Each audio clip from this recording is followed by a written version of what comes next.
Israel ও যুক্তরাষ্ট্র ইরানের ওপর হামলা করার পর সবাই যখন চুপ ছিলেন, ঠিক সেই মুহূর্তেই সর্বপ্রথম যুক্তরাষ্ট্র ও ইসরায়েলের বিরুদ্ধে অবস্থান নেন উত্তর কোরিয়ার প্রেসিডেন্ট কিম জং উন। কোনো মুসলিম দেশ ইরানের পাশে না দাঁড়ালেও কিম ঠিকই ইরানের পক্ষে তার অবস্থান জানিয়ে দেন। এই যুদ্ধে ইরানের সাথে যখন যুক্তরাষ্ট্র কোনোভাবেই পেরে উঠছে না, ঠিক তখনই ইরানে পারমাণবিক অস্ত্র ব্যবহারের কথা ভাবছে ট্রাম্প। তবে ট্রাম্পের এমন ভাবনাকে বৃদ্ধাঙ্গুলি দেখিয়ে গর্জে উঠেছে উত্তর কোরিয়ার শক্তিশালী নেতা কিম জং উন। এমনকি এই যুদ্ধে ইরানে পারমাণবিক হামলা হলে আমেরিকাকে পাল্টা হামলায় গুড়িয়ে দেবে বলে হুঙ্কার দিয়েছেন তিনি। আর এই হুঙ্কার যে শুধু মুখেই নয়, তার প্রমাণ হিসেবে সমুদ্র থেকে শক্তিশালী ক্ষেপণাস্ত্র ছুড়ছে উত্তর কোরিয়া। আর সেই দৃশ্য নিজে বসে দেখেছেন কিম জং উন। ইরানের এই যুদ্ধে সবচেয়ে বেশি ক্ষতি হলেও তেহরানের পাল্টা হামলায় নাকানি চুবানি খাচ্ছে যুক্তরাষ্ট্র ও ইসরায়েল। ইরান ইতোমধ্যেই জানিয়ে দিয়েছে যে এবার তারা সরাসরি আমেরিকায় হামলা চালানোর জন্য প্রস্তুতি নিচ্ছে। কিন্তু প্রশ্ন হচ্ছে, ইরান কার সহযোগিতায় আমেরিকায় হামলা চালাবে? তবে কিম জং উনই কি ইরানের পাশে দাঁড়িয়ে মোস্তফা খামেনিকে সাহস যোগাচ্ছে? আয়াতুল্লাহ খামেনির নিহতের খবরে কিম জং উন শোক জানিয়েছিলেন।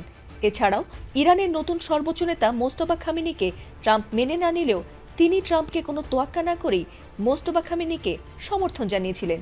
একই সঙ্গে তারা মার্কিন যুক্তরাষ্ট্র ও ইসরায়েলের সামরিক হামলাকে অবৈধ ও শান্তি বিনষ্টকারী বলে কঠোরভাবে নিন্দা জানিয়েছেন। তবে নতুন খামেনিকেও সরিয়ে দিতে তার ওপর হামলা চালায় ট্রাম্প, আর তাতে তিনি প্রাণে বেঁচে গেলেও আহত হন। আর সেটি মোটেই মেনে নিতে পারেনি উত্তর কোরিয়া। আর তাই আমেরিকাকে নিজেদের বিধ্বংসী রূপ দেখাতে এবার শক্তিশালী মিসাইল ছুড়েছেন কিম। এবারের মিসাইল ছুড়ে ট্রাম্পকে যেন তিনি কঠোরভাবে সতর্ক করে দিলেন।